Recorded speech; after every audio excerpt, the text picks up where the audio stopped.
እስካሁን መናኛው ላይ እኮ ነን እኛ ያለን። በቃ እስካሁን መናኛው ላይ ነው። ተቀድሰን እንደወጣን ረክሰን የምንመለስበት ማለት ነው። በንጽህና እንደተመላለሰን አድፈን የምንወጣበት እኮ ሆነን። እንስሳት ይላሉ ሽታቸውንና የመጸዳዳታቸውን ክርፋት ሳይጸየፈው በልጅነት አንደበቱ ቁጭ ብሎ የእናቱን ጡት እስኪያገኝ ሲያለቅስ ስታዩት አድንቁ ይላል። የእንስሳቱን ጠረን እንዳልተጸየፈው ሁሉ እግዚአብሔር የእናንተንም የኃጢአት ክርፋት ጠረናችሁን ሳይጸየፈው ነው መካከላችሁ የተገለጸ።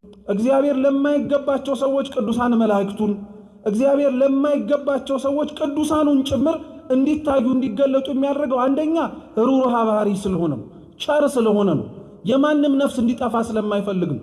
በዚህ መገለጥና በዚህ መታየት ውስጥ እንዲመለሱ እንዲስተካከሉ ወደ መንገድ እንዲገቡ የፈለጋቸው ነፍሳት ስላሉ እግዚአብሔርን ልናየው በመንጓጓበት ልክ ለእርሱም ለመታየት መጓጓት አለብን። ለእርሱ ራሳችንን አሳምረን ነፍሳችንን ማጽድተን ለመታየት ደግሞ እግዚአብሔር በቸርነቱ ይርዳን። አያችሁ፣ ከውሃው ከኦሪቱ የሚበልጥ ወይን የሐዲስ ኪዳኑ ፈውስን ሰጠን ማለት ነው። ሰርግ ቤት ውስጥ ያለውን የመጀመሪያውን ተአምር አባቶቻችን ታላቅ ተአምር ነው የሚሉት ለዚህ ነው። ይሄንንም ነው ቤተክርስቲያን በቃና ዘገሊላ ሰርግ ላይ ብዙ ሰዎችም ጭምር ትኩረት የሚሰጡት ሰርግ ቤቱን ይሄንን ሙሽርነት እንድናስታውሰው ነው። ወቅቱ ራሱ ዘመነ መርዓዊ የተባለው የሚጋባበት ይጋባበታል፣ ደስታ ያደርግበታል። የማይጋባበትና ብቻውን የሆነ ሰው ግን እውነትም ሙሽርነቱን ከክርስቶስ ጋር ለመኖር ይለማመድ። በስመ አብ ወወልድ ወመንፈስ ቅዱስ አሐዱ አምላክ አሜን። እንደ እግዚአብሔር ቅዱስ ፈቃድ ዛሬ በሚኖረን የትምህርት ቆይታ በዮሐንስ ወንጌል ምዕራፍ 2 ከቁጥር 1 ጀምሮ ተጽፎ በሚገኘው በቃና ዘገሊላ የሰርግ ቤት ታሪክ መነሻነት ነው የምንማረው። አስቀድሜ መጽሐፍ ቅዱሱን ቃል ሁላችሁ መስማት እንድትችሉ አነብላችሁና ወደ ትምህርታችን እንሄዳለን። በሦስተኛውም ቀን በገሊላ ቃና ሰርግ ነበረ፣ የኢየሱስም እናት በዚያ ነበረች። ኢየሱስም ደግሞ ደቀ መዛሙርቱም ወደ ሰርጉ ታደሙ። የወይን ጠጅም ባለቀ ጊዜ የኢየሱስ እናት የወይን ጠጅ እኮ የላቸውም አለችው። ኢየሱስም አንቺ ሴት ካንቺ ጋር ምን አለኝ? ጊዜ ገና አልደረሰም አላት። እናቱም ለአገልጋዮቹ የሚላችሁን ሁሉ አድርጉ አለቻቸው። አይሁድም እንደሚያደርጉት የማንጻት ልማድ 6 የድንጋይ ጋኖች በዚያ ተቀምጠው ነበር። እያንዳንዳቸውም 2 ወይም 3 እንስራ ይይዙ ነበር። ኢየሱስም ጋኖቹን ውሃ ሙሏቸው አላቸው። እስካፋቸውም ሞሏቸው። አሁን ቀድታችሁ ለአሳዳሪው ስጡት አላቸው። ሰጡትም። አሳዳሪውም የወይን ጠጅ የሆነውን ውሃ በቀመሰ ጊዜ ከወዴት እንደመጣ አላወቀም። ውሃውን የቀዱት አገልጋዮቹ ግን ያውቁ ነበረ። አሳዳሪውም ሙሽራውን ጠርቶ ሰው ሁሉ አስቀድሞ መልካሙን የወይን ጠጅ ያቀርባል፣ ከሰከሩም በኋላ መናኛውን፣ አንተስ መልካሙን የወይን ጠጅ እስካሁን አቆይተሃል አለው። ኢየሱስ ይህን የምልክቶች መጀመሪያ በገሊላ ቃና አደረገ፣ ክብሩንም ገለጠ። ደቀ መዛሙርቱም በእርሱ አመኑ። ከዚህም በኋላ ከእናቱና ከወንድሞቹ ከደቀ መዛሙርቱም ጋር ወደ ቅፍርናሆም ወረደ። በዚያም ጥቂት ቀን ኖሩ ይላል። ስለ ቅዱስ ቃሉ የአምላካችን የልዑል እግዚአብሔር ስም የተመሰገነ ይሁን። አምላካችን ቅዱስ እግዚአብሔር ቢወድ ቢፈቅድ በዚህ ባነበብነው የመጽሐፍ ቅዱስ ክፍል መነሻ የምንማር ነው የሚሆነው። ለትምህርታችን ግን መነሻ ርዕስ እንዲሆነን መልካሙን የወይን ጠጅ በሚለው ኃይለ ቃል መነሻነት እንማራለን ማለት ነው። አምላካችን በጉባኤያችን መሃል ተገኝቶ እንዲያስተምረን የእርሱ ቅዱስ ፈቃድ ይሁንልን። እስኪ መልካሙ በሉ የወይን ጠጅ። እስኪ ድገሙት፣ መልካሙ የወይን ጠጅ። ሶስተኛ በሉት፣ መልካሙ የወይን ጠጅ። በቤተ ክርስቲያናችን አስተምህሮ መሰረት አሁን ያለንበት ዘመን እንደምታውቁት ዘመነ አስተርዮ ይባላል። ዘመነ አስተርዮ ከጥር 11 ጀምሮ እስከ ጥር 30 ለ20 ቀናት ቢያንስ፣ አለበለዚያ ደግሞ ሊቃውንተ ቤተ ክርስቲያን እንደሚያስተምሩት ከጥር 11 እስከ መጋቢት 3 ለ53 ቀናት ይውላል ወይንም ደግሞ ይከበራል። ብዙ ጊዜ ላይ ግን ዘመነ አስተርዮ ሲባል ለእኛም ደግሞ ቅርብ በሆነ ነገር ሲነገረን የምናደምጠው ጌታችን መድኃኒታችን ኢየሱስ ክርስቶስ ከተጠመቀባት ከጥር 11 ቀን ጀምሮ ያለችው ቀን አንስተን ወይንም ደግሞ ዕለት ጀምረን እስከ ጥር 30 ያለውን ሰሞን ነው። የኛ ቤተ ክርስቲያናችን ሊቃውንት ግን እንዳልኳችሁ ይሄ አጭሩ የሆነው የሰሙነ ወይም የዘመነ አስተርእዮ የመገለጥ ትምህርት የምናስተምርበት ነው እንጂ ብቸኛው አይደለም። ረጅሙ የሚባለው ከጥር 11 ጀምሮ እስከ መጋቢት 3 ያለው ወቅት ነው። ይሄ ደግሞ 53 ቀናት ናቸው። እነዚህን 53 ቀናት የቤተ ክርስቲያናችን ሊቃውንት በኋላ ላይ ከጌታችን ዕርገት ወይንም ደግሞ ከጌታችን ከኢየሱስ ክርስቶስ ከሙታን መካከል ከተነሳ በኋላ ያለውን ዘመን እስከ ዘመነ ጰራቅሊጦስ ያለውን ወቅት በዓለ 50 ብለን የምናከብረውም እንዲሁ ተመሳሳይ 53 ቀናት ናቸው ውስጡ ያሉት። ስለዚህ በዛ ወቅት ላይ ቤተ ክርስቲያን ስለ መንፈስ ቅዱስ መውረድ ብቻ ሳይሆን የምታስተምረው መንፈስ ቅዱስ እሱ ራሱን የሚገልጥባቸውን መንገዶች ትናገራለች። ማለትም መንፈስ ቅዱስ የሚገለጥባቸው መንገዶች በፍቅር፣ በቸርነት፣ በርኅራኄ፣ በደግነት እግዚአብሔር ከእርሱ ጋር መኖሩን ሊያሳይ የሚችለው አንድ ሰው አብሮት እንዳለ በመናገር ብቻ ሳይሆን በስራው ጭምር በመመስከርም። በዚሁ ተመሳሳይ በሆነ መንገድ በዘመነ አስተርእዮም ቤተ ክርስቲያን ተመሳሳይ ትምህርት ታስተምራለች። ማለትም ከጥር 11 ጀምሮ ባለው እግዚአብሔር ራሱን ለፍጥረታቱ በገለጠበት መንገድ ፍጥረታትስ ራሳቸውን ወደ እግዚአብሔር እንዴት ይገልጣሉ ብላ እንድንጠይቅ ነው። ወቅቱንም ራሱ ዘመነ አስተርእዮ ብላ ወደኛ የምታመጣ የመጀመሪያው መገለጥ በእነዚህ ወቅታት ውስጥ ባሉት ሰሞናት ላይ ቤተ ክርስቲያን በዋነኝነትም የምታስተምረው የአምላክን ሰው መሆን ነው። እስኪ የአምላክ ሰው መሆን በሉ። የዘመነ አስተርእዮ የመጀመሪያው በዓላቶቻችን መንደርደሪያ ራሱ አድርገን የምናስተምርባቸው ትምህርቶቻችን በዋነኝነት የሚያጠነጥኑት የአምላክ ሰው መሆን ላይ ነው። ተስፋ ነቢያት እንደተፈጸመ የአባቶቻችን ሱባኤ ሲቆጥሩና እግዚአብሔር አምላክ ወርዶ ተወልዶ ያድነናል ያሉት ተስፋቸውን እግዚአብሔር እውን እንዳደረገላቸው ቤተ ክርስቲያን በዛ ሰሞን ታስተምራለች።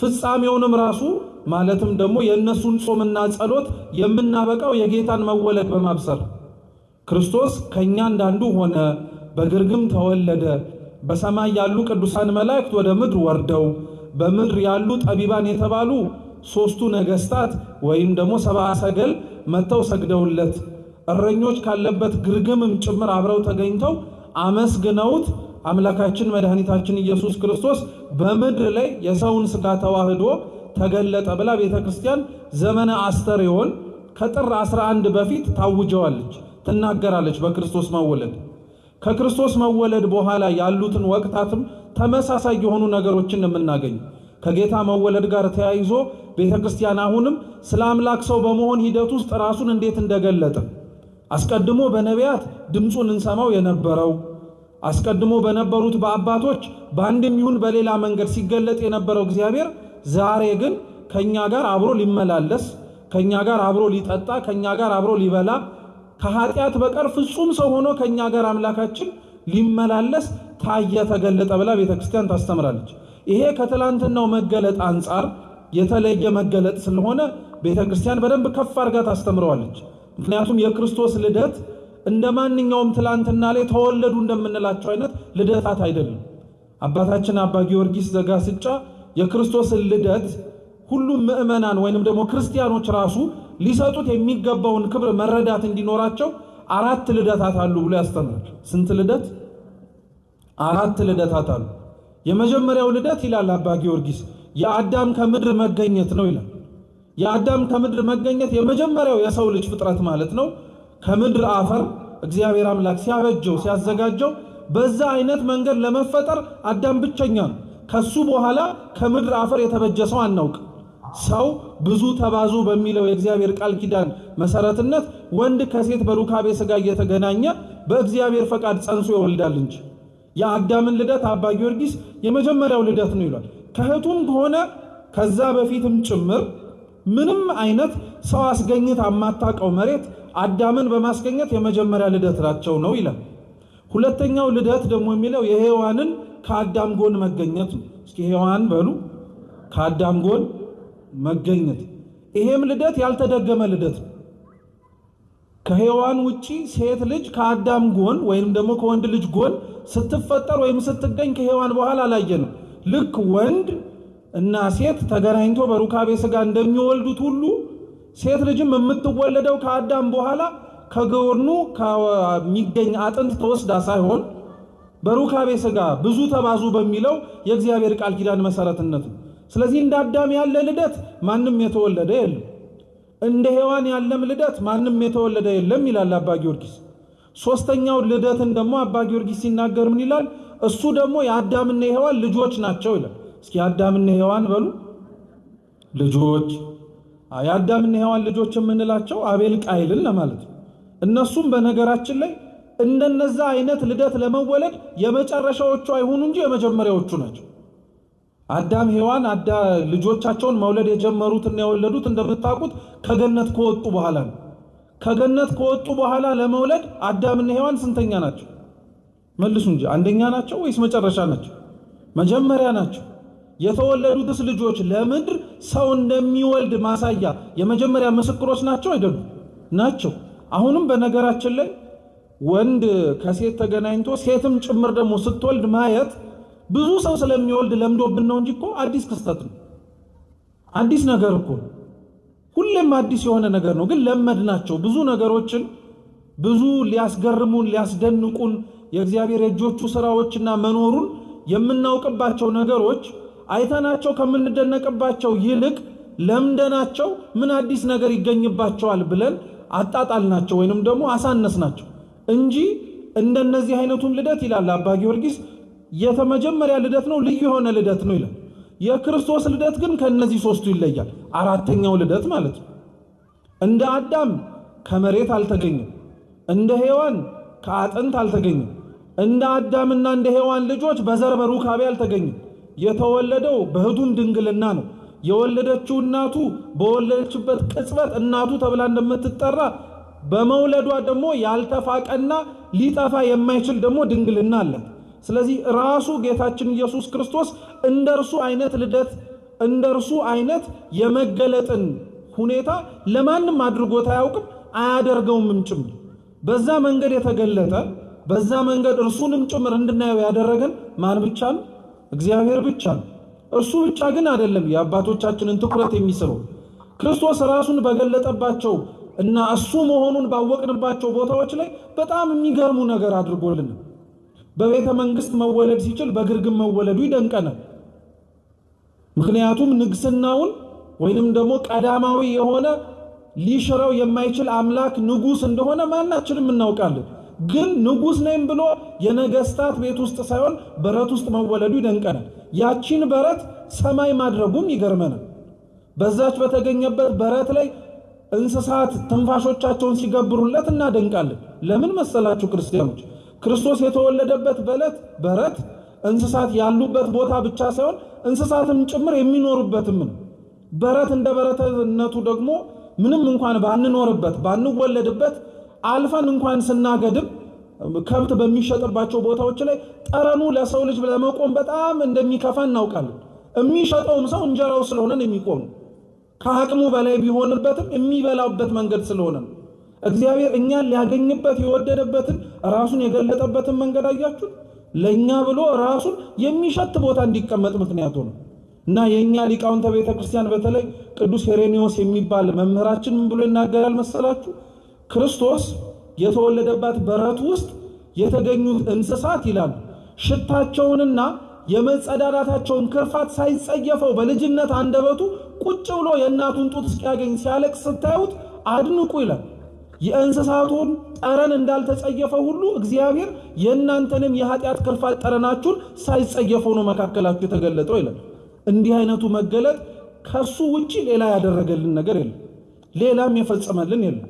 ስለዚህ የክርስቶስ መገለጥ እንዲሁ ሰው ሆነ ብለን በሰው መካከል ተመላለሰ ብለን ስንናገረው የአረፍተ ነገሩ ማነስ ክርስቲያኖች ጉዳዩን ትልቅ እንደሆነ ልንዘነጋው የሚያስችል ነገር መሆን የለበት። ከክርስቶስ ከሰውነቱ ወይንም ደግሞ ከውልደቱ በኋላ ያለው ትልቁ መገለጥ ደግሞ አሁን ያሳለፍነው ሰሙነ ጥምቀት ነው።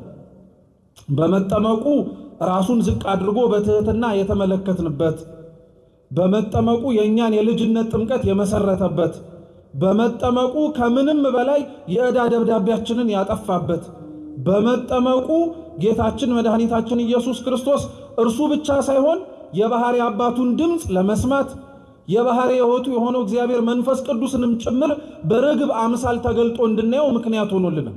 ይሄም ቀላል መገለጥ አይደለም። በነገራችን አባቶቻችን የሶስቱንም አካላት በሰሙነ ጥምቀት ወይንም ደግሞ ክርስቶስ ሲጠመቅ የተገለጡበትን መንገድ በተለያየ መንገድ ያስተምሩበታል።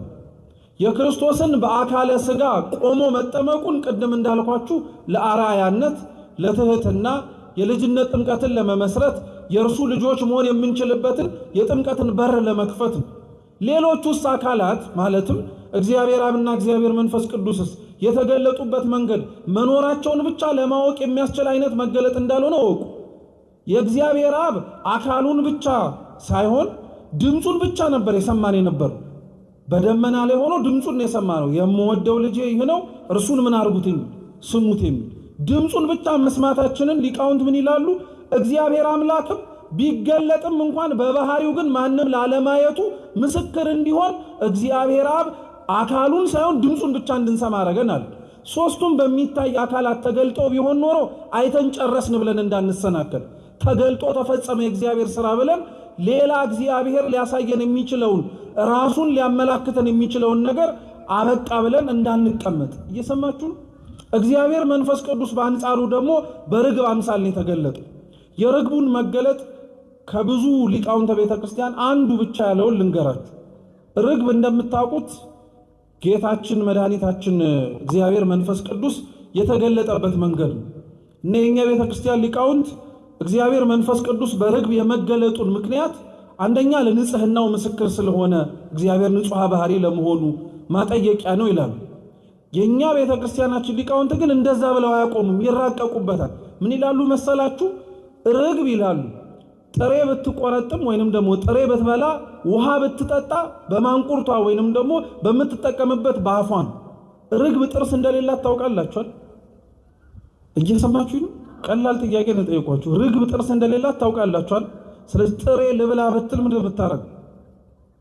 አታኝከውም። ቀጥታ ምን ታረገዋለች? ትውጠዋለች። ውሃም ልጠጣ ብትል በእርግጥ ውሃ አይታኘክም፣ ግን ምን ታረገዋለች? እሱን ትውጠዋለች። እና የኛ ቤተክርስቲያን ሊቃውንት ምን ይላሉ መሰላችሁ? እግዚአብሔር መንፈስ ቅዱስ በርግብ አምሳል መገለጡ ራሱ ለሰው ክርስቲያናዊ የሆነ እግዚአብሔር ፊት ሊኖረው የሚገባውን መገለጥ ማስተማሪያ ነው ይላሉ። ርግብን ተመልከቷት። ጥርስ ሳይኖራት መብላት የምትፈልገውን ነገር በአፏ ወደ ውስጥ ወደ ሰውነቷ ታስገባዋለች። ክርስቲያኖችም ይላሉ የተሰጣቸውን ጥርስ እህል ለማኘክ ነው እንጂ የሰውን ሥጋ በሐሜት እንዲያላምጡበት አይደለም ይላል። አይገርማችሁ? በርግብ አምሳል እግዚአብሔር መንፈስ ቅዱስ መገለጡ አንደኛው ማስተማሪያ እርሱ ነው። የማይታኘኩ ነገሮች አሉ። ምግብ ሊታኘክ ይችላል። ሌላ ለመብላት ሊያስፈልገን የሚችለውን ነገር በሙሉ አኝከን ልናስገባ እንችላለን። እግዚአብሔር መንፈስ ቅዱስ ግን በርግቡ አምሳል አንዱ የመገለጡ ምክንያት ክርስቲያኖች በእግዚአብሔር ፊት ሊኖራቸው የሚገባው መገለጥ እንዴት አይነት እንደሆነ እንዲታወቅ ማለትም ላይላመጡ የሚችሉ ነገሮችን አብዛኞቻችን በሰውነታዊ በስጋዊ ጥርሳችን ሳይሆን በውስጣችን ግን እናኝከዋለን። ሐሜቱንም፣ ክፋቱንም፣ ነውሩንም ሌላዎችም ለእግዚአብሔር ሊስማሙ የማይችሉትን ነገሮች በሙሉ እናላምጣቸዋለን። እና እግዚአብሔር መንፈስ ቅዱስ እንዳልኳችሁ በርግቡ አምሳል የተገለጠበት መንገድ እናንተም ውስጣችሁ ሊገባ የሚገባውን ውስጣችሁ ሊያድር የሚገባውን ፍሬያማ የሆነውን ነገር በሙሉ በእምነት ዋጡት። ልክ ርግቢቱ እንዳልኳችሁ ጥርስ እንደሌላት ሁሉ ነገር ግን ለሰውነታችሁ የማይስማማው ከኃጢአት ጋር ሊያገናኛችሁ የሚችለው ክፋትን እንድትለምዱ ሊያደርጋችሁ የሚችለውን ግን በፍጹም አይሆንም። ምክንያቱም እግዚአብሔር መንፈስ ቅዱስ ራሱ ጥርስ በሌላት በምን አምሳል ስለተገለጠ? በርግብ አምሳል ስለተገለጠ። እንዲህ አይነቱን መገለጥ እግዚአብሔር ለሁላችን ይስጠን። በእግዚአብሔር ፊት ክርስቲያኖች እሱ እኛ ፊት እንዴት እንደሚገለጥልን ብቻ ሳይሆን መጨነቅ ያለብን እኛ እግዚአብሔር ፊት እንዴት ብለን መገለጥ እንዳለብንም ቁጭ ብለን መነጋገር፣ ማሰብ፣ መጸለይም ጭምር አለብን። ብዙዎች እግዚአብሔር እንዲታያቸው ይፈልጋሉ። እውነት ነው። ማን እርሱን አለማየት የሚፈልጋል?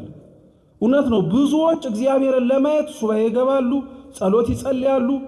የሚችሉትን በአቅማቸው ከእግዚአብሔር ጋር ለመተያየትና ልክ በመጽሐፈ ቅዳሴያችን ቅዳሴ ማርያም እንደሚናገረው ገጽ በገጽ ነቢያት እንደተነጋገሩት እንደዛ ፊት ለፊት ቢያነጋግሩት ይመኛሉ። መርሳት ግን የሌለብን ክርስቲያኖች እግዚአብሔርን እንየው ባልንበት ቅጽበት ውስጥ እኛም ለእግዚአብሔር እንዴት እንደምንታይ ማወቅ አለብን። እግዚአብሔር እኮ የሚታየውና የሚገለጠውም ጭምር የሚታይና የሚገለጥ ማንነት ላላቸው ሰዎች እኮ ነው። ከዛ ውጪ በመጽሐፍ ቅዱስ ላይ ራሱን ማንነቱን ቅዱሳን መላእክቱ ሌሎቹንም ጭምር ለማይገባቸው ሰዎች እንኳን ተገልጠው ብትመለከቱ ማስተማሪያ ስለሆነ እግዚአብሔር ለማይገባቸው ሰዎች ድምፁን፣ እግዚአብሔር ለማይገባቸው ሰዎች ቅዱሳን መላእክቱን፣ እግዚአብሔር ለማይገባቸው ሰዎች ቅዱሳኑን ጭምር እንዲታዩ እንዲገለጡ የሚያደርገው አንደኛ ሩሩሃ ባህሪ ስለሆነ ነው፣ ቸር ስለሆነ ነው፣ የማንም ነፍስ እንዲጠፋ ስለማይፈልግ ነው። በዚህ መገለጥና በዚህ መታየት ውስጥ እንዲመለሱ እንዲስተካከሉ ወደ መንገድ እንዲገቡ የፈለጋቸው ነፍሳት ስላሉ። ሁለተኛው እግዚአብሔር መሐሪ ብቻ ስለሆነ ሳይሆን እውነተኛ ፈራጅም ጭምር እንደሆነ እንድናውቅ ለሚያምኑት ሰዎች አድልቶ እየታየ ድምፁን እያሰማ ከዛም በላይ ያደረገ ለማያምኑት ሰዎች ግን ለመኖሩ እንኳን ጥርጣሬ እስኪሰማቸው ድረስ ቸል ቢላቸውና ዝም ቢላቸው እውነትም እግዚአብሔር የታይቶንና የትስ ተመልክተነው በምን መልኩ መኖሩንስ አውቀነው ነው እንድናምነው የምንገደደው ብለው መንገድ እንዳይሳሳቱ ብሎ እግዚአብሔር በአንድም ይሁን በሌላ ምክንያት ጽድቅ ባይኖራቸው እንኳን ስለ ነፍሳቸው ስለሚራራ እውነተኛ ፈራጅ ስለሆነ ሊገለጥ ይችላል። እየሰማችሁ ነው። ለኛ እግዚአብሔር ግን እንዴት እንደሚገለጥልን ግን ጠንቅቀን ማወቅ አለብን። አምነን በቤተ መቅደሱ ለተሰበሰብን ሕጉንም ሰምተን እናደርገዋለን ብለን አብረን ለመኖር ለፈለግን ሰዎች እውነቴን ነው የምላችሁ፣ ጸሎታችን በሙሉ እግዚአብሔርን ታየን ብቻ መሆን የለበትም። እግዚአብሔር ፊት እንድንታይም መጸለይ አለብን። እግዚአብሔር ያያቸው ሰዎች የተመለከታቸው ሰዎች ቅዱሳት መጻሕፍት ላይ እኮ በበረከት የተጎበኙ ናቸው፣ በበረከት የታደሉ ናቸው። ከምንም በላይ ከእግዚአብሔር ከምትቀበሉት በረከት በላይ እርሱን ራሱ ድምፁንና ቃሉን መስማት ከእርሱ ጋር ፊት ለፊት ቆሞ ራሱ መታየት የሚበልጥ በረከት አለ እንዴ ክርስቲያኖች? የለም እኮ። እውነት ለመናገር ከእግዚአብሔር ጸልየን ስለምንቀበለው በረከት በጣም ብዙ አትጨነቁ። ከእግዚአብሔር ፊት ቆማችሁ ለመናገር መብቃት ራሱ እሱ ራሱ በረከት ስለሆነ፣ እሱ ራሱ መታደል ስለሆነ፣ እሱ ራሱ እኛ አላወቅንበትም እንጂ የተሸፈነ ከእግዚአብሔር ጋር የምናገኘው ትልቅ በረከት ነው። ብዙዎች በጸሎቶቻቸውም ራሱ በነገራችን ላይ የእግዚአብሔርን ድምፅ መስማት በሚፈልጉበት ብዙዎች በጸሎታቸው ላይ ከእግዚአብሔር ጋር መነጋገር በሚናፍቁበት ልክ በጸሎታቸው ሰዓት ከእግዚአብሔር ፊት መቆማቸው ራሱ እኮ በረከት መሆኑን ይረሳሉ። ምክንያቱም እሱ ፊት ማንም የሚቆም እኮ የለም ክርስቲያኖች። ንጽህና ኖሮት ቅድስና ኖሮት እንኳን ያሉ ቅዱሳን መላእክት እንኳን እኮ ካላቸው 6 ክንፍ 2ቱን ክንፋቸውን እግራቸውን እኮ ነው የሚሸፍኑበት። ካንተ ፊት ማን ሊቆም ይችላል ብሎ እና እኛ ኃጢአተኞቹ የምንሸፍንበት ክንፍ እንኳን ባይኖረን በፍጹም በትህትና ራሳችንን ዝቅ እንኳን እኮ አድርገን ካንተ ፊት ለመቆም መፈቀዱ ራሱ እኮ የማይገባን ነውና ተመስገን ማለት እኮ አለብን። ለምንሰማው የእግዚአብሔር ቃል ለምናዳምጠውም ጭምር የእርሱ መለኮታዊ የሆነ ጥሪ ክርስቲያኖች የምንፈልገውን ከማግኘታችንና ስጠን ብለን ከመለመናችን አስቀድመን ብንችል እናመስግነው እግዚአብሔር። የተገባን ስላልሆንን ቃሉን በምንሰማበት ጆሮአችን ብዙ ነገር አድምጠናል። እርሱን ለማየት በምናፍቀው አይናችን ብዙ ነገር እኮ ተመልክተናል። እርሱን መዓዛውን ለማሽተት በሚናፍቀው አፍንጫችን ብዙ ሊሸተቱ የማይገባቸው ክፋቶችን አሽተተንበታል። እርሱን ለማነጋገር በምንናፍቀው አንደበታችን ክፋትን ተናግረንበታል። እርሱን ለመዳሰስ በምንናፍቀው እጆቻችን ሰርቀንበታል። ወደ እርሱ ለመቆም በምንራመድበት እግራችን ከእርሱም እኮ ሸሽተናል። ታዲያ ይህንን ሁሉ ነገራችንን እያየ ለእኛ ለመገለጥም ለእኛ ለመታየትም ከእኛ ጋር አብሮ ለመኖርም ለፈቀደ ለእግዚአብሔር ከምስጋና ውጭ ሌላ ምን ልናደርግለት እንችላለን? ማመስገን ነው እንጂ ያለብን። እኛም በአንጻሩ ደግሞ እንዲህ አድርጎ ከነ ችግራችን ለታየልን አምላክ ደግሞ እኛም ከነ ችግራችን ከመገለጥም ባለፈ ራሳችንን ማስተካከለን መገኘት ያስፈልግልን። ምክንያቱም እግዚአብሔርን ማየቱ ትልቅ የሆነ የሰው ልጆች ተስፋ፣ ትልቅ የሆነ የሰው ልጆችም የመጨረሻችን ምኞት ነው። የምንጾመው፣ የምንጸልየው፣ የምንሰግደው፣ የምንመጸውተው ቤተ መቅደስ ውስጥ የአምላክን ቅዱስ ሥጋና ክቡር ደም ንስሐ ተቀብለን ቀኖናችንን ፈጽመን የምናኝከው የምናስገባው ወደ ውስጣችንም ጭምር እንዲዋሃደን የምናደርገው ለምንድን ነው? በፍጻሜው ከእርሱ ጋር ለመኖር አይደለም? በፍጻሜው ሥጋውን የበላነውን ደሙን የጠጣነውን አምላካችንን በላይ በሰማያት ለመመልከት አይደለም? ታዲያ ልታዩት የምትናፍቁትን እግዚአብሔር ለማየት እንደሚናፍቅ ሰው መኖር ነው እንጂ ያለብን። ከሩቅ እንኳን እኮ የሚመጣ የሰነበተ እንግዳ እንኳን እኮ ለመምጣቱ ናፍቆታል። ተገኝቶ እስከምናየው ድረስ እንጓጓለን። እግዚአብሔርን ልናየው በምንጓጓበት ልክ ለእርሱም ለመታየት መጓጓት አለብን። ለእርሱ ራሳችንን አሳምረን ነፍሳችንን ማጽድተን ለመታየት ደግሞ እግዚአብሔር በቸርነቱ ይርዳን። ጥምቀት እሱ ነው ልላችሁ ፈልጌ፣ እርሱም መገለጥ ነው። በአንጻሩ በእግዚአብሔር ፊት ለመታየት ከዛ በኋላ ከጥምቀት በኋላ ያለው ሰሞን ማለትም ደግሞ ከጥር 12 እስከ ዛሬቱ ቀን ከዛም በኋላ ባሉት በሰሞናት ዘመነ መርዓዊ የሚባል ዘመን ያላት ቤተክርስቲያን። እስኪ ዘመነ መርዓዊ በሉ። የሙሽርነት ዘመን ማለት ነው። ከልደት በፊት ያሉት 3ቱ ቀናት ይላሉ ሊቃውንተ ቤተክርስቲያንና አሁን ጥምቀትን አክብረን ከቃና ዘገሊላ ጀምሮ ያሉት ሰሞናት ዘመነ መርዓዊ እየተባለ ይጠራል። ቅዱስ ያሬድ ነው ይሄንን ስነ ስርዓት የሰራው። 2 ጊዜ ነው ዘመነ መርዓዊ የምንለው። አንደኛውን ከልደት በፊት፣ ሁለተኛውን ደግሞ ከጥምቀት በኋላ በሉ እንጂ። አንደኛው ከምን በፊት?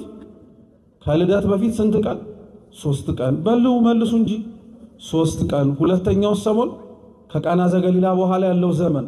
ሁለቱም ዘመናት ተመሳሳይ ስም ያላቸው ዘመነ መርዓዊ። ቅዱስ ያሬድ ይህን ያደረገበት ምክንያት አለ። አንደኛው ከልደት በፊት ያለው 3ቱ ቀናት ዘመነ መርዓዊ የሚባሉት ማለት ነው ለሙሽራው ለጌታችን ለኢየሱስ ክርስቶስ ለሚደረገው ቅድመ ዝግጅት ነው። ልክ ማንኛውም ሙሽራ ከማግባቱ በፊት ያሉትን ሰሞናት ራሱን የሚያደርገው የሙሽርነት ቅድመ ዝግጅት አለ አይደል? ለዛ መታሰቢያ እንዲሆን አንድ፣ በውስጡ ግን በታላቅነት በምስጢር ዋነኛው ሐሳቡ ለሚወለደው ሙሽራችን ሆነው ለጌታችን ለኢየሱስ ክርስቶስ የሚደረግ ቅድመ ዝግጅት ነው። ሁለተኛው ግን አሁን ያለንበት ዘመነ መርዓዊ የሚባለው አንደኛ በሀገራችንም ስርዓት ብዙ የሰርግ ወቅቶች አሉት። በየትኛው ሰሞን? አሁን ባለንበት በዚህ ወቅትና የአብይ ጾምን ፈስከን ባለንባቸው የበዓለ 50 ወቅታቶች አይደሉ? ስለዚህ ይሄኛው ዘመነ መርዓዊ የሚባለው አንደኛው ለዛ ነው። የሙሽርነት ባለትዳሮች የሚጋቡበት ወደ አንድነት የሚመጡበት ወቅት ስለሆነ ነው። አያችሁ ቤተክርስቲያን ለጋብቻ ራሱ የወሰነችው ወቅት አለ ማለት ነው። ሰው ቅዱስ ጋብቻን እንዲመሰርት የምታዝበት ወይንም ደግሞ ቢሆን ብላ ያሳጋጀችለት ወቅት አለ። ልክ የምንጾምበት፣ የምንፈስክበት፣ የምንጸልይበት ሌሎችም ወቅታቶች እንዳሉን ማለት ነው። ሁለተኛው ግን ተጋቢዎች የሚጋቡበት ዘመን እንደሆነ ለማጠየቅ ብቻ ሳይሆን ሙሽራው ጌታችን ኢየሱስ ክርስቶስን ከተቀበልነው በኋላ ያለንም ዘመን ዘመነ መርዓዊ ነው፣ ሙሽራውን የምናስተናግድበት። ዛሬ ራሱ በሥርዓተ ቅዳሴያችን ላይ የሚነበበው የዮሐንስ ወንጌል ምዕራፍ 3 ከቁጥር 22 ጀምሮ ያለ የወንጌል ቃል ቅዱስ ዮሐንስ መጥምቅ ስለ ጌታችን ስለ ኢየሱስ ክርስቶስ ሙሽርነት የመሰከረበት፣ እሱ ራሱን እንደ ሚዜ ጌታችን ኢየሱስ ክርስቶስን ሙሽራ ነው ብሎ በሚያደርገው ነገር በሙሉ ሚዜው በሙሽራው ደስ እንደሚሰኝበት የተናገረበት ወቅት ነው። ስለዚህ በዚህ ወቅታት ቤተክርስቲያን የምታስተምራቸው ትምህርቶች በአንደኝነት ደረጃ ስለ ሰርግ ነው። እስኪ ስለ ሰርግ በሉ። አንደኛው እሱ ነው፣ ስጋዊ የሆነውን ሰርግ ማለት ነው። ወንድ ሴት የሚጋቡበትን ትምህርት ታስተምራለች በዚህ ወቅት። ሁለተኛው ቤተክርስቲያን በዚህ ወቅት የምታስተምረው ደግሞ አማናዊውን የሆነውን ሰርግ ነው። እርሱም የአምላክ ሰው መሆን ወይንም ደግሞ የመለኮትና የስጋን ተዋህዶ ነው። ሶስተኛው ቤተክርስቲያን በዚህ ወቅት የምታስተምርበት የሰርግ ትምህርት ደግሞ እውነተኛው ሰርግ ተብሎ የሚጠራው ደግሞ ሶስተኛው የአምላክ ቅዱስ ስጋና ክቡር ደምን የምንቀበልበት የሥርዓተ ቅዳሴው ሂደት። እሱን ወደፊት በደንብ ስለምትማሩት አልነካው። ሁለቱን ግን እውነተኛው ሰርግ ተብሎ የሚጠራው የአምላክና የመለኮትና የስጋን ተዋህዶ፣ ሁለተኛው ደግሞ እንዳልኳችሁ ስጋዊ ሆነው ማለትም ደግሞ ወንድና ሴት ሊጋቡበት የተገባውን ሰርግ ነው ለዛሬ የምንማረው። የቃና ዘገሊላ ሰርግን መነሻችን ያደረግነው ቃና ዘገሊላ ገሊላ ውስጥ የምትገኝ ቦታ ናት። በነገራችን ላይ ቃና ራሷን ችላ የምትታወቅም ስፍራ ናት። እስካሁን ድረስ አለች። ካፍር ቃና እየተባለች ነው የምትጠራው።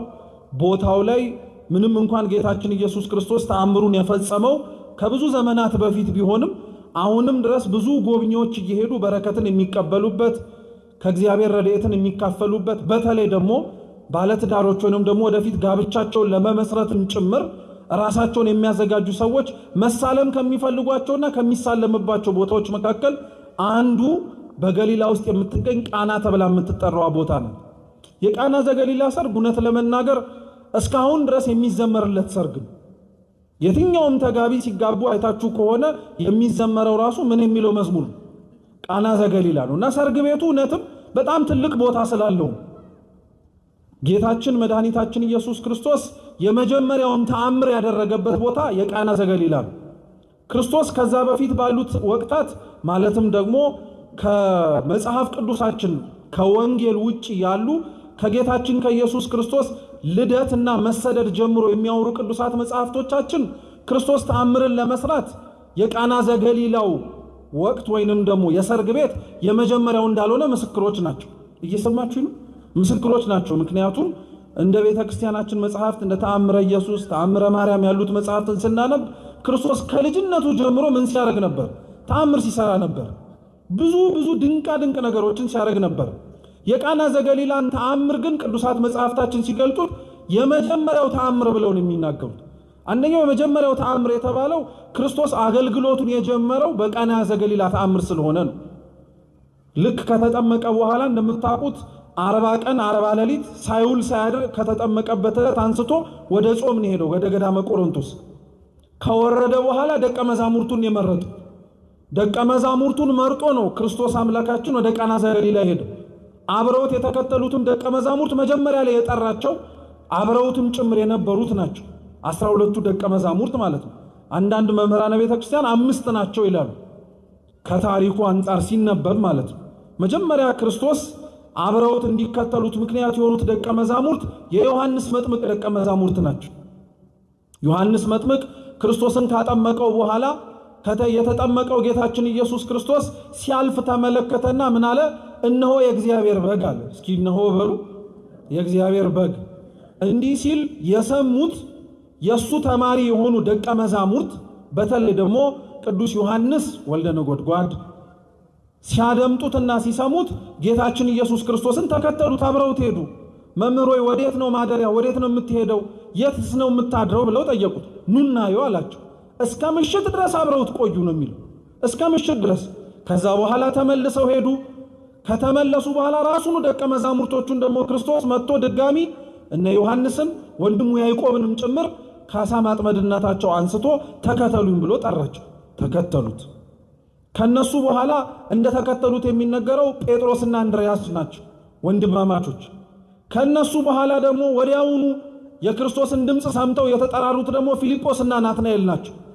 ስለዚህ አንዳንዶች ለዛ ነው የተወሰኑት ነው እንጂ ብዙሃኑ በቃና ዘገሊላ ሰርግ ቤት አልተገኙም ይላሉ። ነገር ግን መጽሐፍ ቅዱሳችን ሲናገር በሶስተኛው ቀን በገሊላ ቃና ሰርግ ቤት ሆነ ሲል የተጠሩትን ሲጠራ የኢየሱስም እናት በዚያ ነበረች ይላል። ጌታም ከደቀ መዛሙርቱ ጋር በሰርጉ ታደመን የሚል ጌታ ከምኑ ጋር? ከደቀ መዛሙርቱ ጋር። ስለዚህ ነበሩ ደቀ መዛሙርቱ ለማለት ነው። የመጀመሪያው ተአምር ግን የሚያሰኘው እንዳልኳችሁ ለምንድን ነው? የኛ መተርጉማን የዮሐንስ ወንጌል ምዕራፍ 2ን ሲተረጉሙ የመጀመሪያ ተአምር የሚለውን ታላቅ ተአምር ብለው ነው የተረጉሙ። ምን ተአምር? ታላቅ ተአምር። እውነት ለመናገር ክርስቶስ የውሃውን ወደ ወይን ጠጅ ከመለወጡ ባሻገር በምድር ላይ የሰራቸው ታላላቅ ተአምራት አሉ ይሉ አሉ እኮ መጽሐፍ ቅዱስ ላይ ብታየው ይሄ ምንድን ነው የሚያስብሉ ማለት ነው። ሽባ የሆኑ ሰዎች ሲተረትር እኮ አይተናል። ሽባ የሆኑ ሰዎች ሲተረትር አይተናል። ጎባጣ ሲያቀና ተመልክተናል። እርኩሳት መናፍስት የያዛቸውንም ሰዎችም ጭምር ሲያላቅቃቸው ተመልክተናል። ነፃ ሲያወጣቸው የሚጥል በሽታ ይዟቸው ሲንገላቱ የነበሩ ብዙ ሰዎችን ከልጅነታቸው ጀምሮ ደንቆሮ ዲዳ የነበሩ ሰዎችን ሲፈውስ አይተናል። ይሄ እንኳን አይገርማችሁሽ?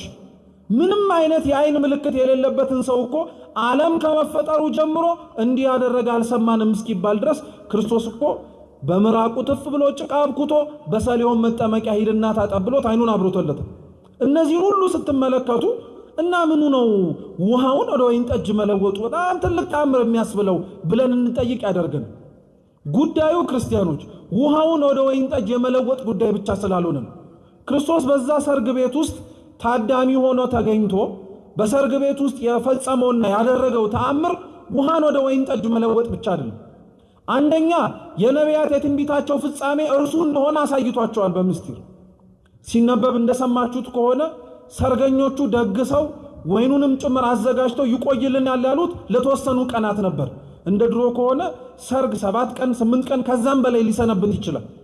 ስለዚህ እነሱ እንዳሰቡት የማንጻት ስርዓቱን ምክንያት አድርገው 7 ድንጋይ የሆኑ ወይንም ደግሞ በጣም ከፍተኛ የሆኑ ድንጋዮችን ወይንም ደግሞ ወይን የሚቀመጥባቸውን ጋኖች አዘጋጅተው ነበር። አሁንም ሲነበብ እንደሰማችሁት እያንዳንዱ ጋን ይላል። እየሰማችሁ ነው? እያንዳንዱ ጋን ወይ 2 ወይ 3 እንስራ ይዛል ይላል። እያንዳንዱ ጋን ወይ 2 ወይ 3 እንስራ ይዛል ይላል። ጥሩ። አሁን ልብ ብላችሁ ስሙ። 6 ጋኖች ናቸው ያሉት። ስንት ጋኖች? በሉ መልሱ እንጂ። 6 ጋን ያለው እያንዳንዱ ስንት ይዛል? ወይ 2 ወይ ስንት? እሺ ጥሩ 6 ጋን ያለው እያንዳንዱ ወይ 2 ወይ 3 ይይዛል። 6 ጋን ኖሮት እያንዳንዱ 2 እያንዳንዱ 3 ሲይዝ ይላሉ የኛ ቤተክርስቲያናችን ሊቃውንት ማለት ነው። በእያንዳንዱ በጋኑ ውስጥ የሚማሩት ትምህርት አለ ይላል። አንደኛው 6 ጋኖች መኖራቸው፣ ከዛ እያንዳንዱ ጋን ውስጥ ደግሞ የሚጨመሩት ራሳቸውን የቻሉ ወይንም ደግሞ ይችላቸዋል ተብሎ የተነገሩት ደግሞ ማሰሮዎች አሉ እና ቤተክርስቲያናችን ሊቃውንት ቁጥሮቹን እየደመሩ አንዱን ለ12ቱ ነቢያት ምሳሌ ነው ይሉበታል። ለስንቱ ነቢያት? ለ12ቱ ነቢያት። ክርስቶስ የዛ የወይን ጠጅ እስኪያልቅ ድረስ ተአምሩን እንዳልፈጸመ ሁሉ የነቢያት የስብከታቸው ዘመን እስኪያበቃ ነቢያትም ጭምር ክርስቶስ ሰው ይሆናል ብለው ተናግረው የሚተነብዩበት ዘመን እስኪጫልቅ ድረስ ሰው አልሆነምና ወይኑም ከማድጋው እስኪንጠፈጠፍ ድረስ ጌታችን ኢየሱስ ክርስቶስ ውሃ ሙሉበት ብሎ አላዘዘ። ጋኖቹ የነቢያት የትንቢት ምሳሌ ናቸው። ጋኖቹ የነቢያት የትንቢት ምሳሌ ናቸው። ጌታችን ኢየሱስ ክርስቶስ ይህንን ተአምር ሲያደርግ ታዲያ ጉዳዩን በጣም ትልቅ እንዲሆን ያደረገው በሰርግ ቤቱ ተገኝቼ ውሃውን ወይን ሳደርገው ተአምር የመፈጸም ጉዳይ ብቻ ሳይሆን የማንም የነቢያት ተስፋ ማብቃቱን ለማጠየቅ ነው። የነቢያት የተስፋ ትንቢታቸው ማብቃቱን እርሱ የሚጠብቁት አምላካቸውም ጭምር ለመገለጡ ማሳያ ነው። አንደኛው እርሱ ነው። ሁለተኛው የውሃውን ወደ ወይን መለወጥ ደግሞ ቤተክርስቲያናችን በሁለቱም ታስተምረዋለች። አንደኛ በውሃ ሁለተኛ በወይን። እስኪ ውሃ በሉ እንጂ ወይን በሉ። ጥሩ። ከውሃና ከወይን መድኃኒት የትኛው ነው? አይዟችሁ አትፍሩ፣ አይዟችሁ አትፍሩ ያልኳችሁ ያው ወይን ለማለት ይሉኝታ ይዟችሁ ከሆነ ብዬ ወይን አሉ። እሺ መድኃኒቱ የትኛው ነው? ውሃ መድኃኒት ነው አይደለም? ሲጀመር እኮ ነው ውሃ መድኃኒት ነው። እንደውም የምታወቁ ከሆነ ራሱ በጣም ጽኑ ራስ ምታት እንኳን ለሚይዘው ሰው መድኃኒት ከመውሰዱ በፊት መጀመሪያ ምን ጠጣን የሚባል ውሃ በደንብ ጠጣን የሚባል ሰውነት ድርቀት ሲሰማው ሊመጣ የሚችል በሽታ ሊሆን ስለሚችል ማለት ነው። በአንጻሩ ደግሞ ቅዱሳት መጽሐፍት ላይ ቅዱስ ጳውሎስ ለመንፈስ ቅዱስ ልጁ ለቅዱስ ጢሞቴዎስ ለሆዱ ቁርጠት ጥቂት የወይን ጠጅ ደግሞ እንዲጠጣበትን ጭምር ነግሮታል። የወይን ጠጅ ራሱ በጥቂቱ እንዲጠጣ የነገረው ለሆድ ቁርጠት ወይም ለባክቴሪያ መድኃኒት እንደሆነ ስለሚታወቅ። ልብ ብላችሁ ስሙ። ክርስቶስ ውሃውን ወደ ምንድን የለወጠው? ወደ ወይን። ውሃ መድኃኒት ነው እናውቃለን፣ ወይንም መድኃኒት ነው እናውቃለን። የወይኑ መድኃኒትነት ግን ለሆድ ቁርጠት ነው፣ ወደ ሆዳችሁ ለሚገባው ለሚያጠፋው ነገር በሙሉ ማለት ነው።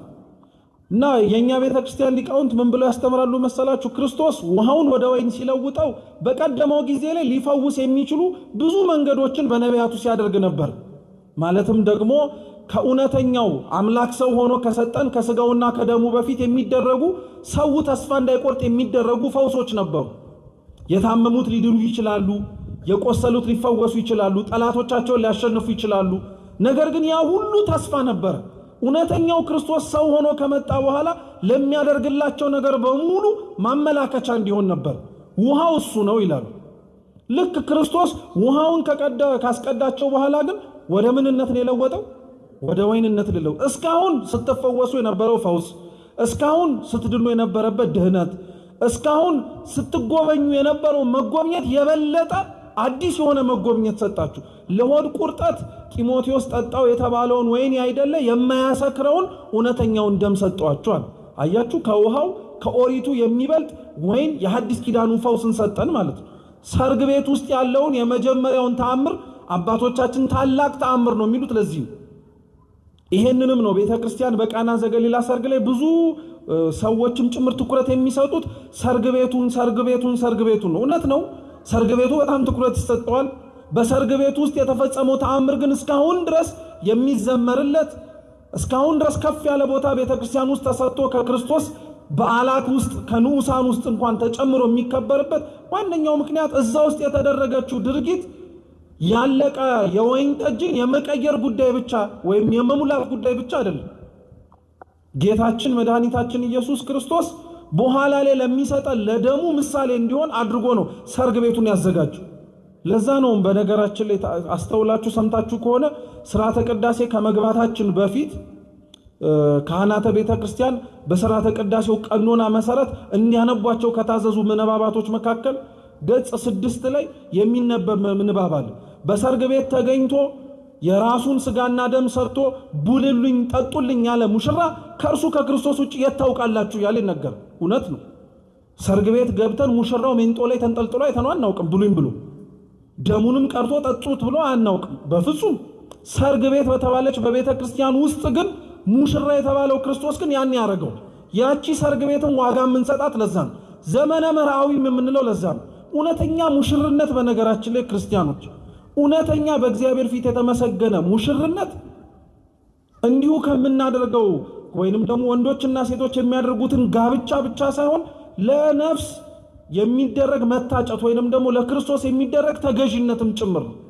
ሙሽራ የሚለውንም ቃል ለዛ ነው ቤተ ክርስቲያናችን ስተረጉመው አንደኛ ሙሽራ ብላ የምትጠራው ክርስቶስን፣ ሁለተኛ ሙሽራ ብላ የምትጠራው ተጋቢዎችን፣ ሶስተኛ ሙሽራ ብላ የምትጠራው ደናግላንን። እስኪ ደናግላንን በሉ። ደናግላን ሙሽሮች ይባላሉ። ሙሽርነታቸው የራሳቸውን ነፍስ አጭተው ለክርስቶስ ስለሰጡ ሙሽራቸው እርሱ ነው፣ የሚያዛቸው እርሱ ነው፣ ሁሉንም ሁሉ የሚላቸው እርሱ ነው። ልክ ቅዱስ ጳውሎስ የኤፌሶን መልእክቱ ምዕራፍ 5 ላይ ሚስቶች ሆይ ለባሎቻችሁ ምን አድርጉ ብሎ ተናግሮ ታዘዙ ብሎ ተናግሮ፣ እንደዚህ ሁሉ ያላገቡ ደናግላን ራሳቸውን በድንግልና አስገዝተው በምንኩስና በንጽህና በቅድስና ንጽህ ጠብቄ እኖራለሁ ካሉ የታጩት ለእግዚአብሔር ነው። እርሱ እንዳዛዣቸው የሚያዛቸውን ነገር በሙሉ ይታዘዙለታል።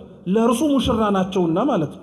ለዛ ነው እውነተኛው ሙሽርነት የነፍስ ለእግዚአብሔር መታጨት ነው የምንለው። ለዛ ነው ተጋቢዎችም በነገራችን ላይ ሊጋቡ ሲመጡ ቤተ መቅደስ ውስጥ ቆመው ቃል ሲገቡ ከእግዚአብሔር ፊት ቆመው አልከዳትም አልከዳሽም ተባብለው ቃለ መሐላ ሲፈጽሙ እውነተኛውን ሰርጋቸውን ሰርግ የሚያደርገው የማን ስጋና ደም ሲቀበሉ? የክርስቶስን ስጋና ደም እኮ ሲቀበሉ ነፍሳቸውን ለእግዚአብሔር አጭተው ሲሰጡ ማለት ነው። ነፍሴ አንተ ናት ከዚህ በኋላ ብለው አጭተው የሰጡት እግዚአብሔር ሁለቱን ከሁለትነት ወደ አንድነት ያመጣቸው። ይሄንን ሙሽርነት እንድናስታውሰው ነው ወቅቱ ራሱ ዘመነ መርዓዊ የተባለው። የሚጋባበት ይጋባበታል፣ ደስታ ያደርግበታል።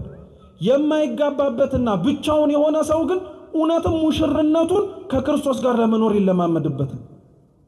ይሄን ሰርግ ቤት አንድም ትልቅ ቦታ እንድንሰጠው የሚያደርገን እንዳልኳችሁ የክርስቶስ ተአምር ይሄ ወይኑን ውሃውን ወደ ወይን ጠጅ መለወጡ ማለት ነው። ፍጻሜው ደሙን ለመስጠቱ ማሳያ ስለሆነ ነው። ሁለተኛው እንዳልኳችሁ ይሄ ሰርግ ቤት የሰዎችን የሰርግ ቤትም ጭምር ማጠየቂያ ነው። ሰዎች ቅዱሳት መጻሕፍትም እንደሚያዘው ከሆነ ያላቸው የህይወት ምርጫ ሁለት ነው፣ ምንኩስናና ጋብቻ ነው።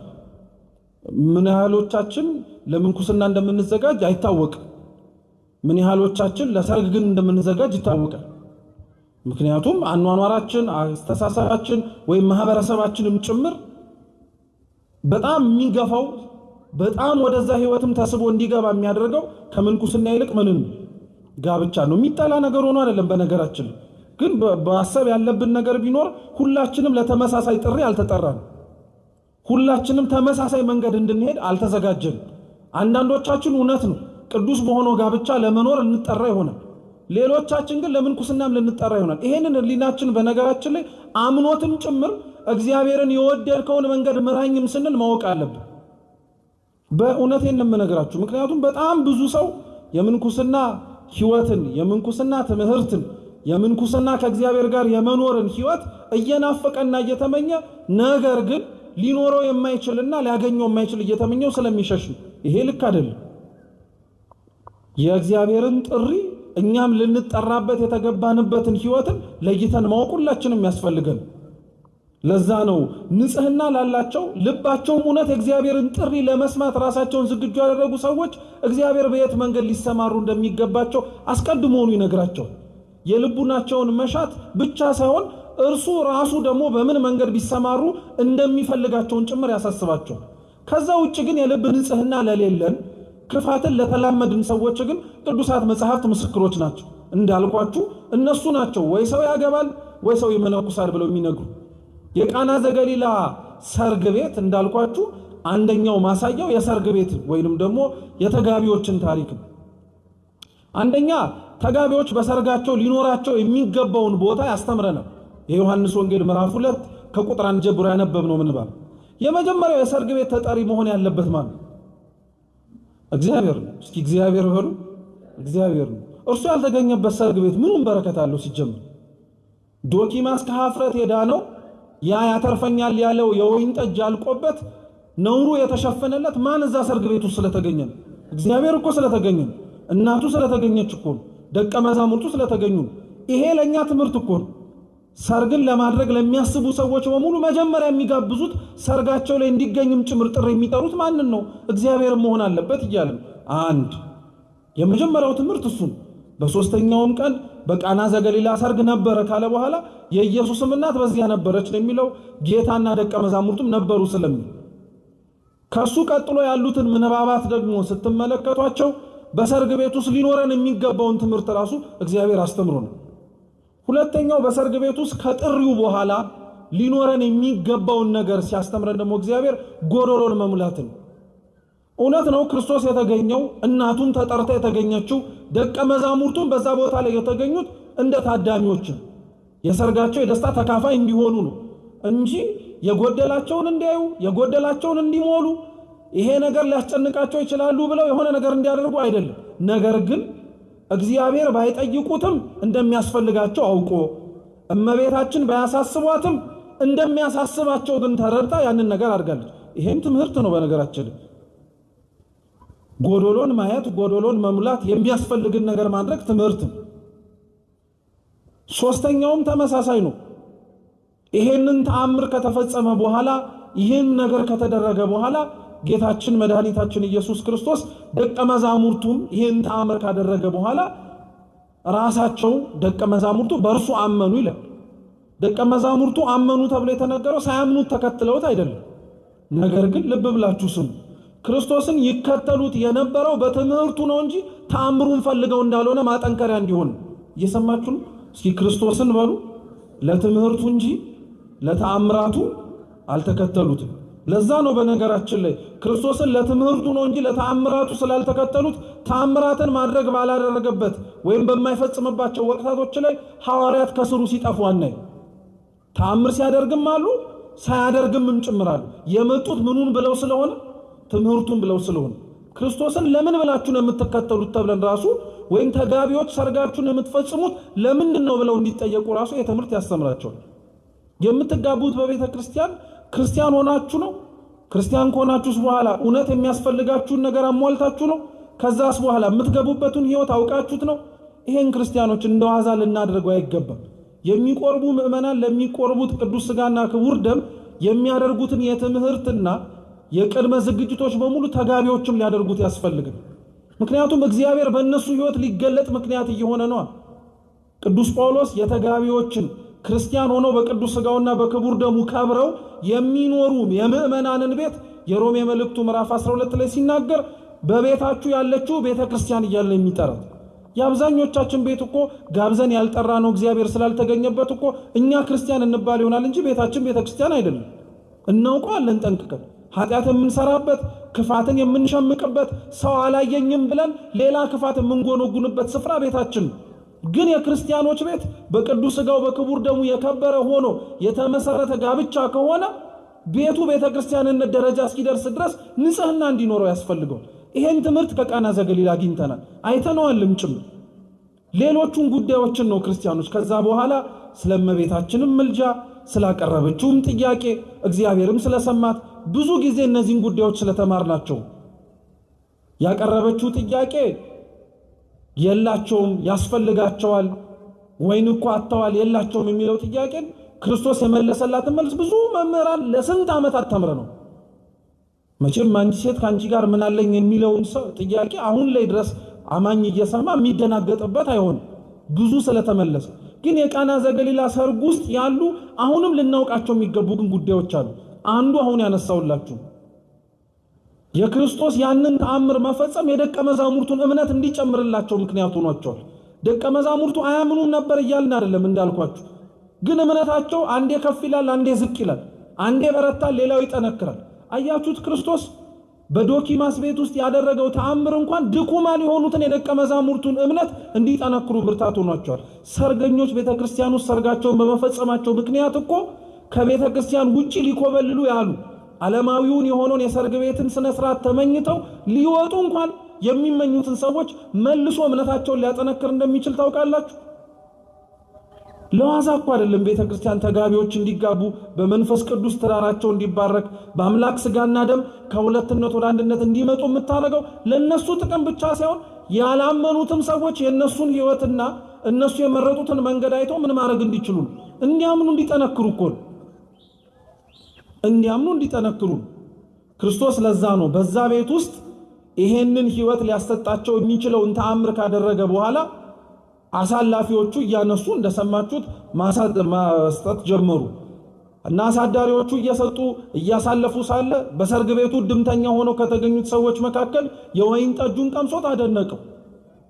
ያደነቀው የወይን ጠጁ ወይን ጠጅ ስለሆነ ብቻ አይደለም። የወይን ጠጁ ጣዕም ከዛ በፊት ቀርቦላቸው ከነበረው የተለየ ስለሆነ ነው። የክርስቶስ ደም ጣዕም እንዲህ ነው። ክርስቶስ ራሱን የገለጠበት ሁኔታ እንዲህ ነው። ትላንትና ካየነው በላይ የሚያስደንቅ ስለሆነ ትላንትና ከተመለከትነው በላይ በጣም አድርገን በትኩረት እንድናየው የሚያደርግን። እውነት ክርስቲያኖች ከኛ መካከል ማን በክርስቶስ መገለጥ እንዲህ ተማርኮ ራሱን ያደነቃል? እውነቴን እኮ ነው የምላችሁ። ማድነቅ አለብን፣ መገረም አለብን፣ መመሰጥ አለብን። ከዚህ በላይ የሚያስመስጥ የሚያስደንቅ አንክሮ የሚገባው ነገር ምን ነገር አለ? እውነቴን እኮ ነው የምላችሁ። አንድ ሊቅ እንዲያውም ሲናገር ምን ያለ መሰላችሁ? የክርስቶስ የውሃውን ወይን ጠጅ አድርጎ መለወጡ እኮ በጣም ትልቅ ተአምር እንዳይመስላችሁ ለርሱ ይላል። እንዴ ክርስቶስ እኮ በተአምራት የተከበበ አምላክ እኮ ነው። እናቱ ተአምር ናት፣ ድንግል ሆና ነው የወለደችው። እሱ ተአምር ነው። ፍጹም ሰው ሲሆን ፍጹም አምላክ ነው። መራመዱ ተአምር ነው። በሰማይ ያለ አምላክ ሆኖ በመሬት እየተገለጠ ነው። የሚራመድበት መሬት እሱን መሸከሟ ተአምር እኮ ነው። ሰማይ ዙፋኑ ምድርም የእግሩ መረገጫ የሆነ አምላክ እንደሆነ ስለምናው፣ ስለዚህ ይሄንን ያን ያክል በጣም አትብሰልሰሉበት፣ በጣም አትጨነቁበት። ከዚህ የበለጠ ተአምር ሊያደርግ ይችላል አለ። እውነትም አደረገው ክርስቶስ። ትላንትና የጠጡት ከነበረው እዛ ሰርግ ቤት ውስጥ ይጎነጩት ከነበረው የወይን ጠጅ ሌላ የወይን ጠጅ አመጣላቸው። አደነቁ። ጥኢሞ አንከረ እያሉ ሊቃውንት እኮ የሚዘምሩት ለዛ እኮ ነው። ጣዕሙን ቀመሰ፣ አደነቀው። ሰው የምናውቀው የሰከረው ጠጥቶም ጭምር የጠገበ ሰው ምንም ቢሰጡት ምንም ላያውቅ ይችላል። የሰከረ ሰው እንኳን አያችሁት ክርስቶስ የወይን ጠጅ ያደረገውን ያንን መጠጥ ሲቀምስ ግን ከስካሩ ራሱ ይነቃል። ከኃጢአት ስካራችን የሚያነጻን የሚያነቃን እንድንበረታና እንድንቆም የሚያደርገን ከሱ ደም ውጪ የማን ደም ነው? ያው ሊቅ መልሶ ምን ይላል መሰላችሁ? ለእናንተ አትደነቁ ይላል። አሁን ለእናንተ በቃና ዘገሊላ ሰርግ ውሃውን ወይን ሲያረግ አይደለም ያያችሁት፣ ለእናንተ እኮ በደሙ አጥቧቸዋል ይላል። ከዚህ በላይ ምን ተአምር አለ? እኛን እኮ የወይን ጠጅ ጠጡ ብሎ ውሃውን ተአምር አድርጎ አላሳየንም እኮ። ከዛ የበለጠ አረገልን። እኛን ራሳችንን ወይን በተባለ ደሙ አጠበን። ጠጣው፣ ቀመሰው፣ አደነቀ። መልካም የሆነውን ጠጅ ለምን አዘገየው አለ። ክርስቶስ ራሱን ያዘገየበት እኮ ምክንያት አለ። በነገራችን 5500 ዘመን በሙሉ ሰው ሲያለቅስ ሲያነባ መውረድ መወለዱን ሲማጸን ለምን የዘገየ ይመስላችኋል? ሳይሰማ ሳያደምጥ መኖሩ እንዳለ ሁሉ እንዳልኖረ እስኪሰማቸውና ቀቢጸ ተስፋ ደረጃ እስኪደርሱ ነው? አይደለም እኮ።